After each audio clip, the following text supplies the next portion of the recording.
Je regarde les chiffres du premier trimestre 2026. Les ventes de BYD en Europe ont bondi de 154,7%. Sa part du marché des véhicules électriques atteint 7,5%. Elle dépasse BMW, Audi et Mercedes-Benz et entre dans le top 3 des marques du continent. Et en Allemagne, en décembre 2025, elle a vendu plus du double de Tesla. Maintenant, revenez en 2011. Elon Musk, dans une interview à Bloomberg, éclate de rire. Vous avez déjà vu leur voiture? Eh bien, moi, je l'ai vue.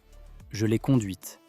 Et pendant que je payais ce prix trop beau pour être vrai, Bruxelles imposait à BYD des droits compensatoires de 17,4% pour subvention d'État. Au Brésil, sur le chantier de son usine, on découvrait 163 travailleurs dans des conditions assimilées à l'esclavage. Et en Hongrie, là où BYD assemble déjà des voitures pour ce même marché européen, une enquête cherche à savoir si cette usine n'a pas reçu les mêmes subventions que celles sanctionnées à l'importation. Comment une entreprise dont on se moquait il y a 5 ans a-t-elle réussi à berner non seulement Tesla, mais moi, simple acheteur qui voulait juste une voiture moins chère?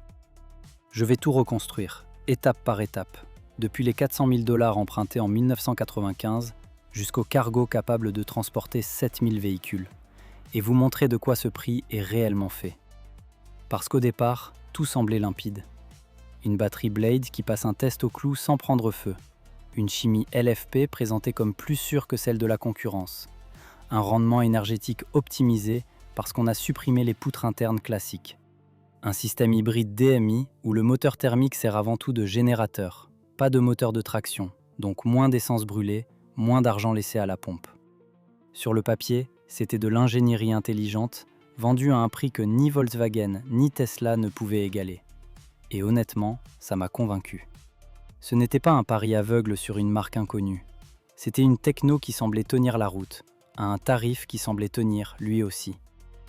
Le contexte, à l'époque, jouait en sa faveur. BYD sortait tout juste de Norvège, où elle avait posé son premier jalon européen avec 1500 véhicules en 2021, puis s'était étendue à 8 pays en 2022. En janvier 2024, elle lançait son propre navire porte-voiture, l'Explorer numéro 1, capable d'en transporter 7000 en un seul trajet. La preuve qu'elle ne testait plus le marché, elle l'industrialisait.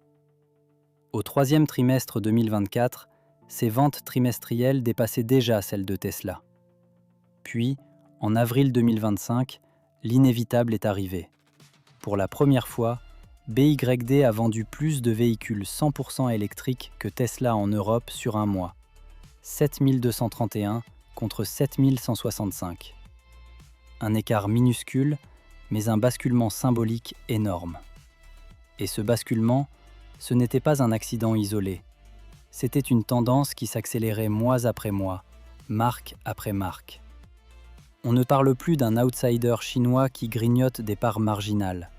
On parle d'une entreprise qui s'installe dans le trio de tête européen, aux côtés de Volkswagen et BMW, en écartant au passage Audi et Mercedes. Pour un acheteur comme moi, ça donnait l'impression d'avoir fait le bon calcul au bon moment, d'avoir vu venir quelque chose que les constructeurs historiques n'avaient pas anticipé. Sauf que voilà l'incohérence qui me travaille, et qui devrait vous travailler aussi. Si BYD n'est vraiment qu'une blague de 2011, une marque de garage financée par un cousin, comment expliquez-vous qu'en 2024, 2025 et 2026, elle dépasse simultanément BMW, Audi et Tesla sur leur propre terrain? Et si c'est vraiment une success story d'efficacité pure, pourquoi Bruxelles ne la traite-t-elle pas comme un outsider sympathique, mais comme une menace économique qu'il faut freiner à coups de droits de douane? On ne construit pas un mur tarifaire contre un accident de l'histoire. On en construit un contre quelque chose qu'on a du mal à contrôler autrement. Pour comprendre cette vitesse, il ne faut pas regarder 2021, l'année de l'arrivée en Europe. Il faut remonter à 1995, à un prêt familial et une usine de piles. Quand j'ai signé pour ma BYD, j'ai vu une histoire de start-up sympathique. 1995, Shenzhen. Un ingénieur nommé Wang Chuanfu qui monte une usine de batterie avec 20 employés et un prêt de son cousin. À peine 400 000 $ de capital de départ. Sur le papier, ça sonne comme une fable entrepreneuriale bien huilée. Sauf que ce début minuscule n'a rien d'un hasard sympathique. C'est déjà la matrice de tout ce qui va suivre, Et personne, à l'époque, ne pouvait deviner jusqu'où ça irait. Cette petite usine devient très vite le premier fabricant chinois de batteries rechargeables, fournissant Motorola et Nokia, les deux géants du téléphone portable de l'époque. Pas glamour, pas médiatique, mais diablement efficace. BYD apprend à produire en masse, à comprimer les coûts, à maîtriser chaque étape de la chaîne. Cette logique-là, la maîtrise verticale du process plutôt que la sous-traitance, va devenir sa signature. Retenez ce détail, ce n'est pas un constructeur automobile qui a découvert les batteries, c'est l'inverse. En 2002, coup de billard inattendu. Wang Chuanfu rachète l'usine automobile Qinchuan dans le Shaanxi. Pas un site flambant neuf, pas un investissement pharaonique. Une vieille usine d'État qu'on récupère pour entrer dans l'automobile par la petite porte. À ce moment-là, BYD ne construit pas des voitures pour être un constructeur. Elle construit des voitures pour avoir un débouché de plus à sa logique industrielle. C'est déjà, à mon avis, le signe d'une entreprise qui pense en système, pas en produit. Puis en 2008 arrive la caution qui change tout. Berkshire Hathaway, le fonds de Warren Buffett, achète environ 10% de BYD pour 230 millions de dollars. Buffett, l'oracle d'Omaha, celui qui ne met jamais un centime dans ce qu'il ne comprend pas. Du jour au lendemain, une usine chinoise de batteries devenue apprenti constructeur automobile obtient un label de sérieux que même les analystes les plus sceptiques ne pouvaient plus ignorer. J'aurais dû me méfier d'une réussite qui sonne trop bien, mais en 2008, personne ne se méfiait. 3 ans plus tard, en 2011, la scène qui résume tout le mépris de l'époque. Elon Musk, interrogé par Bloomberg sur BYD comme concurrent potentiel, éclate de rire et lâche cette phrase désormais célèbre. Vous avez vu leur voiture ? 20 employés, un prêt familial, une usine rachetée d'occasion. Aux yeux de la Silicon Valley, BYD restait une blague chinoise sans avenir. Ce mépris-là n'était pas irrationnel à l'époque. Il allait juste s'avérer terriblement mal calibré. Parce que pendant que Musk riait, BYD continuait de construire sa vraie force, l'intégration verticale poussée à l'extrême. Batterie maison, châssis maison, composants maison. Une entreprise qui ne dépend de personne pour comprimer ses coûts, ligne après ligne. Ce n'est pas la recette classique d'un constructeur automobile occidental qui sous-traite, négocie, arbitre entre fournisseurs. C'est une machine industrielle fermée sur elle-même, optimisée pour l'efficacité brute plutôt que pour la marque ou le prestige. Sur le papier, ça devrait rassurer un acheteur comme moi. Sur le papier. Et pourtant, même les plus malins ont fini par sentir le vent tourner en douce. Dès août 2022, Berkshire Hathaway commence discrètement à vendre ses parts pour se retirer complètement d'ici 2025, encaissant, selon les estimations, plus de 4 milliards de dollars, soit un rendement supérieur à 20 fois sa mise initiale. Buffett n'a jamais expliqué publiquement pourquoi il est sorti au moment précis où BYD s'apprêtait à conquérir l'Europe. Coïncidence ou instinct de sortie avant l'orage ? Je ne peux que constater le timing. 20 ans après les batteries de téléphone, l'entreprise qu'on prenait pour une blague sur Bloomberg pèse aujourd'hui autant en chiffre d'affaires que Tesla elle-même. Une efficacité industrielle pareille, construite en 2 décennies à coups de rachat d'usines d'occasion et d'intégration totale, ne tombe jamais du ciel gratuitement. Quelque part, quelqu'un paie la facture de cette vitesse. La question, à ce stade de l'histoire, reste ouverte. Qui exactement ? C'est en 2021, dans un pays qu'on n'associe jamais au séisme industriel, que la réponse commence à se dessiner. En Norvège, précisément, où BYD pose discrètement le premier pied sur le sol européen. Vous voulez savoir à quel moment j'aurais dû tiquer ? Pas sur la fiche technique, sur le calendrier. En août 2021, BYD arrive en Norvège avec son SUV Tang et un objectif presque timide. 1500 véhicules avant la fin de l'année. 1500. À l'échelle d'un marché automobile européen, c'est un rendez-vous test-produit, pas une invasion. Personne ne s'inquiète. Moi non plus, à l'époque, je n'aurais probablement rien remarqué. Et c'est exactement le problème avec ce qui a suivi. 13 mois plus tard, en septembre 2022, l'entreprise ne teste plus rien. Elle annonce son arrivée dans 8 pays européens d'un coup. Suède, Danemark, Pays-Bas, Belgique, Luxembourg, Allemagne, France, Royaume-Uni. avec 3 modèles en simultané, Tang, Han, Atto 3. On passe d'un marché pilote à une couverture continentale en 1 an. Ce rythme-là, dans l'industrie automobile classique, prend généralement une décennie. Des accords de distribution, des homologations pays par pays qui traînent. BYD, elle, semble avoir sauté toutes les étapes de prudence habituelles.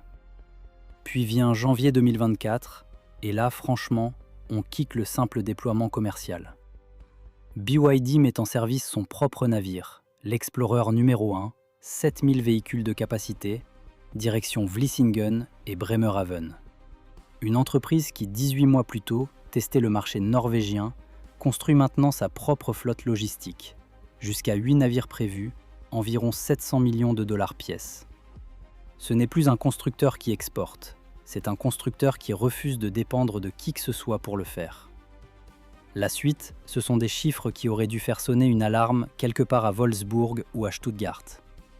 Au 3e trimestre 2024, le chiffre d'affaires trimestriel de BYD dépasse celui de Tesla pour la première fois de l'histoire.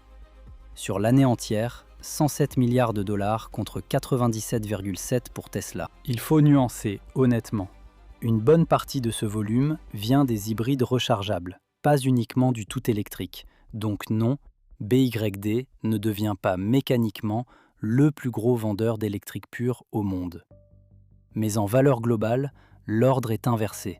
Et ça, personne ne l'avait vu venir aussi vite. Et puis il y a ce mois d'avril 2025, celui que je regarde encore avec un mélange d'admiration forcée et de malaise. Pour la première fois, BYD vend plus de véhicules purement électriques que Tesla en Europe sur un mois donné, 7231 contre 7165. L'écart est presque risible, tellement il est serré, et c'est justement ce qui le rend symbolique. Entre janvier et août de cette même année, les immatriculations Tesla en Europe chutent d'environ 43%, pendant que celles de BYD grimpent de 244. Ce n'est plus une concurrence, c'est un renversement. Regardez les marchés nationaux, si vous doutez encore de l'ampleur. Au Royaume-Uni, sur toute l'année 2025, BYD dépasse Tesla en ventes annuelles, 51 422 contre 45 513. En Allemagne, les ventes sont multipliées par 8, jusqu'à 23 300 véhicules, et en décembre 2025, les immatriculations BYD font plus du double de celles de Tesla. Pendant ce temps, le réseau de points de vente explose. 1000 en Europe fin 2025, le double visé pour 2026, et en Allemagne seule, 27 concessions qui doivent devenir 120. On ne construit pas ce maillage-là avec de la chance. Et le mouvement continue de s'accélérer, pas de ralentir. Au premier trimestre 2026, les ventes européennes de BYD bondissent de 154,7% à 73 535 unités. La part de marché sur l'électrique atteint 7,5%, propulsant la marque dans le top 3 européen, devant BMW, Audi et Mercedes-Benz sur les ventes d'électrique. Volkswagen restant devant pour l'instant. Plus de la moitié de ces ventes sont des hybrides rechargeables, pas des tout électriques, avec le CLU en tête. Et en avril 2026, les exportations mondiales de véhicules électrifiés de BYD battent un nouveau record, 135 000 unités sur un seul mois. Alors voilà où j'en suis, en tant qu'acheteur qui a signé pendant que tout ça se déroulait sans que j'y prête vraiment attention. Une entreprise ne passe pas de 1500 voitures test en Norvège à un rythme de croissance de plus de 150% par trimestre, 5 ans plus tard, uniquement parce que sa batterie résiste mieux à un clou planté dedans. Ce genre de vitesse, à ce niveau de prix, ne sort pas d'un laboratoire d'ingénieurs surdoués. Elle repose sur quelque chose, ou sur quelqu'un. Et c'est précisément ce que Bruxelles a commencé à regarder de très près. Quand j'ai signé, j'ai regardé le prix affiché comme une évidence. Moins cher que Volkswagen, batterie testée au clou, autonomie correcte, qu'est-ce qu'il y avait à comprendre de plus? Ce que je n'ai pas regardé, c'est ce qui se cache derrière ce chiffre. Parce qu'un prix, ça ne tombe jamais du ciel. Et celui-là, en particulier, a une histoire beaucoup moins flatteuse que la fiche technique. La Commission européenne a fait ce que je n'avais pas fait. Elle a ouvert le capot. Son enquête a trouvé des subventions d'État à chaque étage de la chaîne. Extraction des matières premières, production des batteries, assemblage des véhicules et même le transport maritime. Pas un coup de pouce isolé, un système entier, irrigué du sol jusqu'au port d'embarquement. Autrement dit, la magie de l'efficacité chinoise, qu'on nous vend depuis des années, ressemble surtout à une perfusion publique bien organisée. Résultat concret, depuis le 30 octobre 2024, Bruxelles applique des droits compensateurs sur les véhicules électriques chinois. Pour BYD précisément, 17,4% de taxes additionnelles, qui viennent s'ajouter aux 10% de base déjà en vigueur sur l'import automobile. Faites le calcul, c'est plus d'un quart du prix qui part en droits de douane avant même que la voiture touche le sol européen. Et malgré ça, le prix reste inférieur à celui de la concurrence occidentale. Posez-vous la question que je me suis posée trop tard. À quel niveau était-il gonflé au départ? Pendant qu'on discutait de tarifs à Bruxelles, une autre guerre se jouait à l'intérieur de la Chine, bien plus brutale. Une guerre des prix domestiques qui a détruit, selon les estimations sectorielles, jusqu'à 471 milliards de yuan de chiffre d'affaires cumulé pour toute l'industrie entre 2023 et 2025. Environ 69 milliards de dollars partis en fumée. Le prix moyen d'une voiture y est tombé de 217 000 à 194 000 yuan, 11% de baisse. Pas parce que la production coûte moins cher, parce que les constructeurs se saignent entre eux pour ne pas perdre de part de marché. BYD est en plein dans cette bagarre, et les chiffres 2025 le montrent sans détour. La marge opérationnelle, déjà limitée à 6,4% en 2024, s'est encore tassée sous la pression de cette guerre des prix chinoise. Ce n'est pas un accident comptable isolé. C'est la conséquence directe d'une stratégie qui consiste à vendre à perte, ou presque, pour occuper le terrain avant que quelqu'un d'autre ne le fasse. Et devinez qui absorbe le choc en bout de chaîne? Voici le contraste qui, selon moi, devrait alarmer n'importe quel acheteur. En 2025, BYD affiche un chiffre d'affaires record de 116 milliards de dollars, dépassant Tesla. Une performance qu'on nous a présentée, presque partout, comme un triomphe. Sauf que dans le même rapport, le bénéfice net chute de 19% à 32,6 milliards de yuan contre 40,3 milliards l'année précédente. C'est la première baisse annuelle de profit depuis 2021. Plus de ventes, plus de voitures livrées, plus de records et moins d'argent qui reste dans les caisses. Ça, ce n'est pas de l'efficacité, c'est de la combustion. Une entreprise qui vend davantage, tout en gagnant moins, n'est pas en train de dominer un marché par supériorité technique. Elle brûle sa propre marge pour tenir la cadence de croissance qu'elle s'est imposée, ou qu'on lui impose depuis l'intérieur du marché chinois. Le prix bas que j'ai payé n'était donc pas le fruit d'un modèle industriel imbattable. C'était, en partie, le résultat d'un pari risqué que la maison mère fait sur son propre avenir. Et c'est précisément là que ça devrait vous inquiéter, vous, futur acheteur ou déjà propriétaire. Un prix soutenu par des subventions contestées et une guerre des prix qui dévore la rentabilité, ce n'est pas un prix stable. C'est un prix sous perfusion, qui tient tant que quelqu'un accepte d'en payer le déficit ailleurs. La question, à ce stade, n'est plus de savoir si le système craquera. C'est de savoir où, dans cette chaîne, on a déjà commencé à couper les coins pour que le chiffre final reste bas. La réponse, je l'ai trouvée là où je m'y attendais le moins. Sur un chantier au Brésil, où en décembre 2024, des inspecteurs ont découvert des ouvriers dans des conditions qui ressemblent, mot pour mot, à de l'esclavage. Pendant que je comparais les mensualités et que je me disais « Blade batterie, test au clou, sécurité imbattable », il se passait autre chose, à des milliers de kilomètres, sur un chantier que je n'ai jamais vu apparaître dans aucune brochure. Décembre 2024, Brésil. Un chantier BYD censé sortir de terre la plus grande usine du groupe hors de Chine. Les autorités locales y trouvent 471 travailleurs chinois amenés illégalement sur le site. 163 d'entre eux sont officiellement reconnus victimes de travail assimilé à l'esclavage. Voilà le décor derrière le prix que j'ai signé sans poser de questions.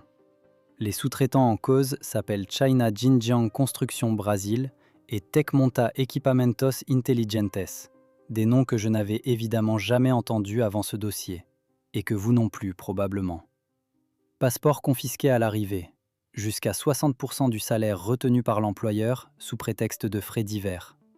Des dortoirs surpeuplés avec, dans l'un d'eux, un seul et unique sanitaire pour 31 hommes. Ce n'est pas une anecdote isolée et relayée par un média obscur. Ce sont les autorités brésiliennes elles-mêmes qui documentent ces conditions, chiffre par chiffre. Face à ça, la réponse de BID tient en une phrase. L'entreprise affirme ne pas avoir été informée de ces pratiques avant que la presse brésilienne ne sorte l'affaire fin novembre 2024. Les responsabilités sont renvoyées vers les sous-traitants, pas vers le siège. Je ne peux pas, honnêtement, affirmer que la direction savait et a fermé les yeux. Ce n'est pas ce que montrent les faits disponibles. Mais reconnaître son ignorance sur un chantier qui porte son nom, sa marque, sa future capacité de production, ça n'a rien de rassurant non plus. En mai 2025, le parquet brésilien passe à l'action. Une plainte contre BID et ses sous-traitants, réclamant 257 millions de reais, soit environ 45 millions de dollars, pour des conditions assimilées à de l'esclavage et à la traite d'êtres humains. Ce n'est pas une amende symbolique classée sans suite. Puis, en avril 2026, coup supplémentaire. Le ministère du Travail brésilien inscrit BID sur sa liste noire des employeurs ayant recouru au travail forcé. Concrètement, ça limite l'accès de l'entreprise à certains crédits bancaires locaux. L'usine, elle, continue de tourner. Et pendant que ce dossier brésilien s'étale sur plusieurs années, un autre se joue en silence, beaucoup plus près de chez vous, en Hongrie. À Szeged, BYD construit son usine européenne phare, celle qui doit produire jusqu'à 300 000 véhicules par an, dont la Dolphin Surf. La production d'essais a démarré début 2026. Sauf que la Commission européenne a ouvert, sur cette même usine, une enquête préliminaire pour vérifier si elle n'aurait pas, elle aussi, bénéficié de subventions publiques chinoises. Exactement le type de soutien d'État que Bruxelles reproche à BYD sur ses importations depuis octobre 2024. Arrêtons-nous une seconde là-dessus, parce que l'ironie est difficile à digérer. D'un côté, l'Union européenne impose des droits compensateurs de 17,4% en plus des 10% de base sur les voitures BYD fabriquées en Chine, au motif que l'État chinois a subventionné toute la chaîne, du minerai à la batterie jusqu'au transport maritime. De l'autre, cette même Union européenne soupçonne sa propre usine hongroise, construite sur son propre sol, sous sa propre réglementation, d'avoir reçu le même genre d'aide déguisée. Le régulateur qui punit dehors enquête, presque en miroir, sur ce qu'il a laissé s'installer chez lui. Je précise, parce que c'est important, cette enquête hongroise n'en est qu'à un stade préliminaire. Rien n'est établi, aucune culpabilité n'est prononcée, et je n'ai aucune preuve que Bruxelles trouvera quoi que ce soit d'illégal à Szeged. Mais le simple fait que la question se pose, à ce niveau institutionnel, sur cette usine précise, dit quelque chose de plus large. Personne, pas même le régulateur européen, ne semble avoir une vision complète et propre de la chaîne qui produit la voiture que j'ai dans mon garage. Alors voilà où j'en suis, avec mon contrat signé et ma jolie facture d'électricité en baisse. D'un côté, des ouvriers brésiliens dont les passeports ont été confisqués pour que le chantier avance plus vite. De l'autre, un régulateur européen qui sanctionne l'importation pour subventions déguisées tout en examinant sur son propre territoire si la même mécanique ne s'est pas simplement rejouée avec sa bénédiction implicite. Si le système est à ce point opaque à ce niveau-là, chantier, subvention, contrôle croisé, qu'est-ce qui me dit que je connais vraiment tout ce qui se cache dans le prix que j'ai payé ? La réponse à cette question-là commence exactement là où j'aurais préféré ne jamais devoir regarder.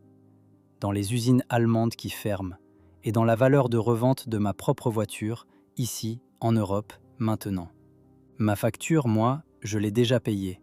La vôtre, si vous signez aujourd'hui, arrive peut-être plus tard, et elle ne sera pas seulement chez vous. Pendant que BYD grimpait en Europe, quelque part à Wolfsburg, un autre compte se remplissait. Volkswagen a annoncé la suppression de 100 000 emplois et l'arrêt de la production sur 4 usines. Le communiqué parle de « restructuration face à un marché en mutation ». Traduction honnête, le marché, c'est en partie ce breakneck des prix venus de Chine que je viens de vous raconter pendant 20 minutes. À Ingolstadt, chez Audi, le chiffre est plus modeste sur le papier. 7500 postes supprimés d'ici 2029. Mais la logique est identique. Ralentissement de la demande en électrique, pression concurrentielle chinoise, citée noir sur blanc parmi les causes. Je dis bien parmi les causes, pas la seule. Personne, chez Audi ou ailleurs, n'a pointé BYD du doigt tout seul. Le marché européen des immatriculations reste, en 2025, près de 30% en dessous de son niveau de 2019. Il y a une crise de fond. BYD est venu s'ajouter dessus, pas la créer. Stellantis, elle, ne coupe pas des postes en silence. Elle affiche une perte de 22,3 milliards de livres, gèle son dividende, réduit une partie de ses programmes électriques. Quand un groupe qui possède Peugeot, Fiat et Jeep arrête de payer ses actionnaires, ce n'est pas un ajustement comptable, c'est un aveu. L'Association européenne des équipementiers automobiles évoque, elle, environ 350 000 emplois directement menacés sur l'ensemble de la filière. Une estimation, pas un décompte final, mais une estimation qui donne le vertige quand on la lit, après avoir signé un bon de commande BYD. Et voilà le paradoxe, qui à mon avis résume tout ce dossier. Cette pression qui écrase déjà l'industrie européenne pourrait n'être qu'un début. En Chine, les capacités de production automobile sont évaluées à 55,5 millions de véhicules par an. La demande intérieure tourne autour de 23 millions. Faites le calcul, un taux d'utilisation d'environ 50%. La moitié des chaînes de montage chinoises tournent dans le vide. Cette surcapacité-là ne reste pas sagement chez elle. Elle cherche des débouchés, et l'Europe en est un, avec ses droits de douane contournables par une usine construite sur place. Ce qui m'amène directement à Szeged, en Hongrie. L'usine BYD y a démarré une production pilote en janvier 2026, avec une capacité initiale visée de 150 000 véhicules par an, extensible à 300 000. Sur le papier, produire en Europe, c'est éviter les surtaxes appliquées à l'import. Sauf que la Commission européenne a ouvert en parallèle une enquête préliminaire pour vérifier si cette même usine n'a pas bénéficié des mêmes subventions chinoises que celles déjà sanctionnées à l'importation. L'enquête est à un stade précoce, aucune conclusion n'existe à ce jour. Mais l'incertitude, elle, existe déjà, et elle pèse sur tout véhicule qui sortira de cette usine dans les prochaines années. Côté négociation, Bruxelles et Pékin discutent depuis décembre 2025 d'un mécanisme de prix plancher censé remplacer les droits de douane actuels. La Commission a publié des lignes directrices en janvier 2026. Mais à l'heure où j'enregistre ce commentaire, rien n'est signé, rien n'est figé.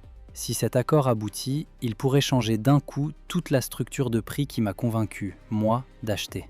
Si vous roulez déjà dans une BYD, votre valeur de revente dépend en partie d'un texte de loi qui n'existe pas encore. Alors je reviens, pour finir, à 2011. Cette année-là, Elon Musk riait de BYD devant les caméras de Bloomberg, demandant si quelqu'un avait seulement vu leur voiture. En janvier 2024, sur un appel avec ses investisseurs, ce même Musk, celui qui a construit Tesla de zéro, celui qui a le plus à perdre à se tromper sur ce sujet, a prévenu que les constructeurs chinois balayeraient la plupart de leurs concurrents dans le monde entier, faute de barrières commerciales. Il ne plaisantait plus. Et si l'homme qui a ri le premier finit par avoir peur, moi, simple acheteur, je ne vois pas bien de quel droit je resterai serein.